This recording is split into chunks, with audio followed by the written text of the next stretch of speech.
Time management skills. Have you ever wondered how it is that some people seem to have enough time to do everything that they want to, whereas others are always rushing from task to task, and never seem to finish anything? It cannot just be that some people have less to do.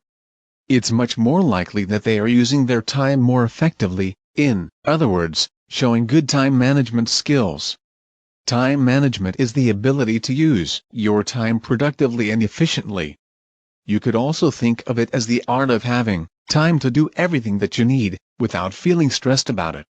It sounds simple, but it is much harder in practice.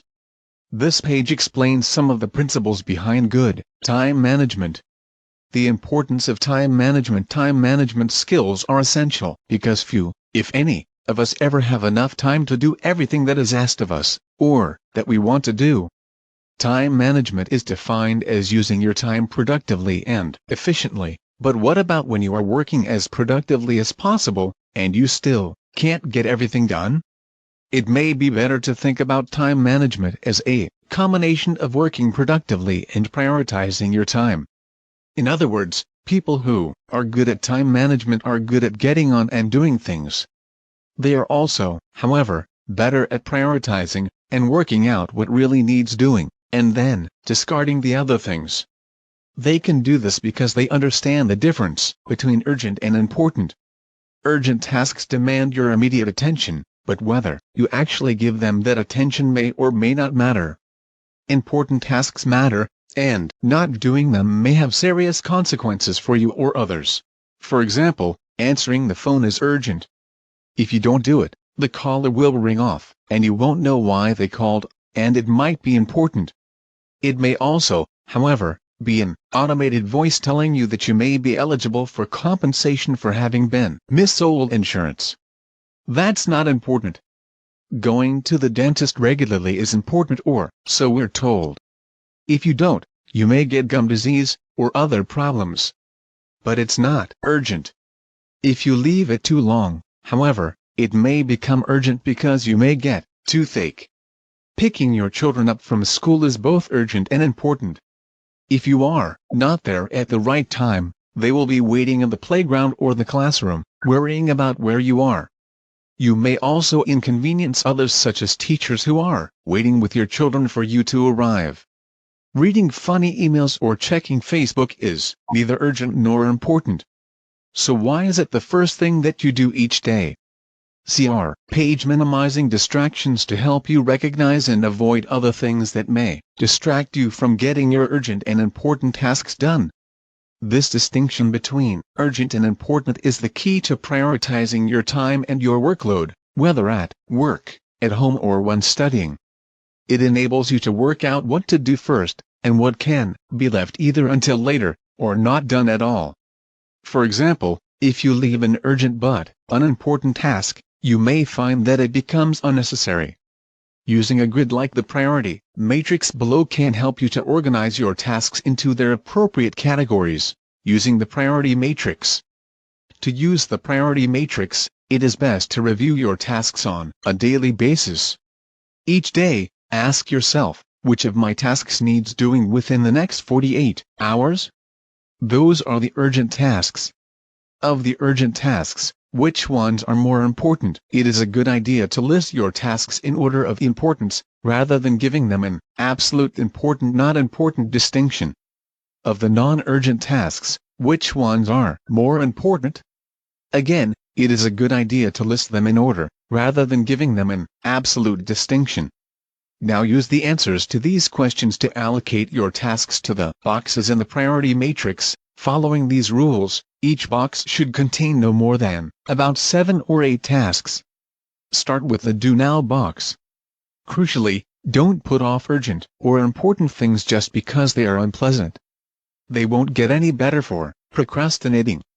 If it's your job to eat a frog, it's best to do it first thing in the morning.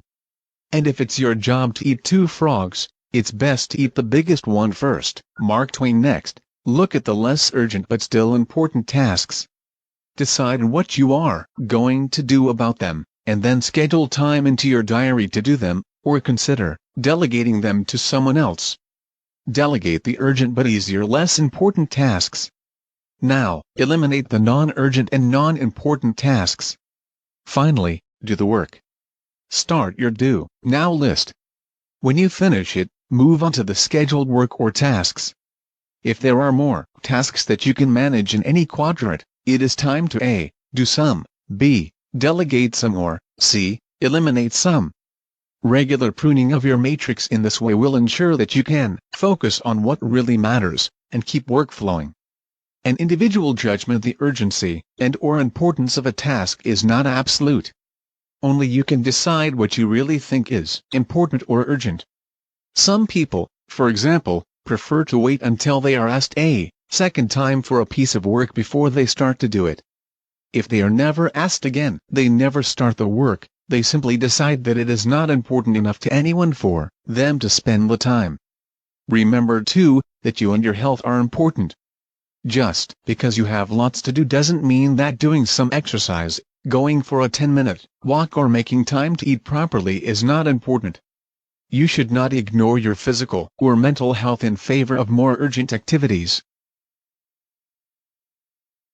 Warning: urgency and/or importance is not a fixed status. You should review your task list regularly to make sure that nothing should be moved up because it has become more urgent and/or important. What can you do if an important task continually gets bumped down the list by more urgent, but still important tasks? First, consider whether it is genuinely important. Does it actually need doing at all, or have you just been telling yourself that you want to do it? If it really is important, then consider delegating it. See our page on delegating skills for more.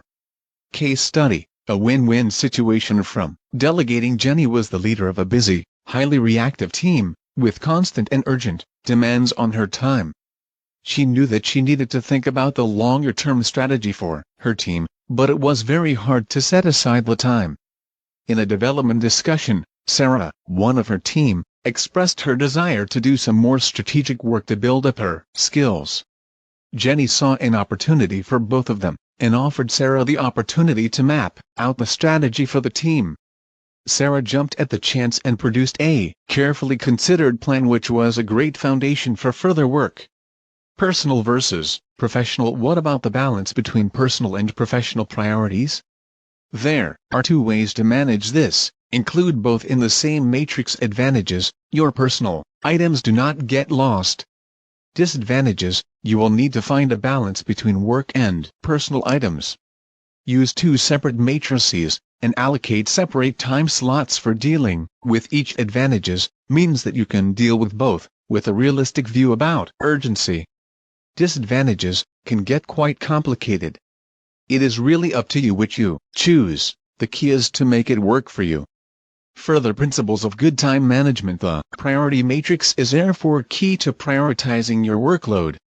However, time management is more than just prioritization. It is also about being able to work more productively. There are a number of other ways in which you can improve your efficiency and productivity. Keep tidy. For some of us, clutter can be both a real distraction and genuinely depressing. Tidying up can improve both self-esteem and motivation. You will also find it easier to stay on top of things if your workspace is tidy, and you keep your systems up to date. Top tip for tidying: create 3 piles of your stuff: keep, give, away, and throw away.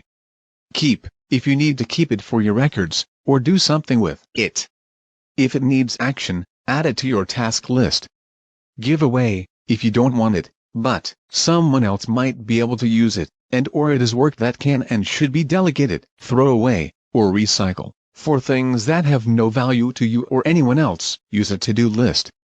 Whether electronic or paper, lists are a good way to remember what you've got to do, and to see at a glance what you've forgotten. Consider highlighting the most important items in some way, and remember to take things off your list when they are complete and/or no longer need doing. Pick your moment. All of us have times of day that we work better. It's best to schedule the difficult tasks for those times. However, you also need to schedule in things that need doing at particular times, like meetings, or a trip to the post office. Another useful option is to have a list of important but not urgent small tasks that can be done in that odd 10 minutes between meetings. Might it be the ideal time to send that email confirming your holiday dates? Don't procrastinate, but do ask why you're tempted. If a task is genuinely urgent and important, get on with it. If, however, you find yourself making excuses about not doing something, ask yourself why.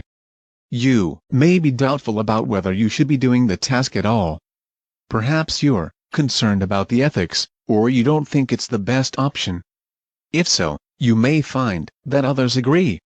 Talk it over with colleagues or your manager, if at work, and family or friends at home, and see if there is an alternative that might be better. Don't try to multitask. Generally, people aren't very good at multitasking, because it takes our brains time to refocus.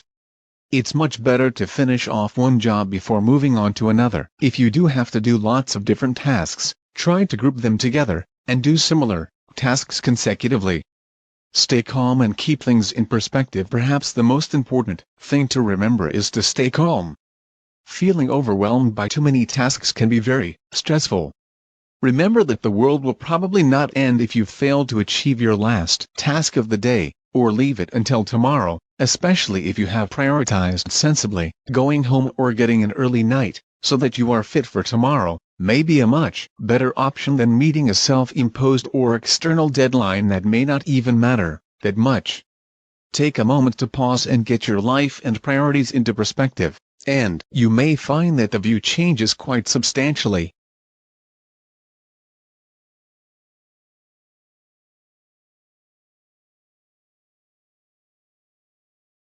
Please don't forget subscribe, like. Thanks for your time.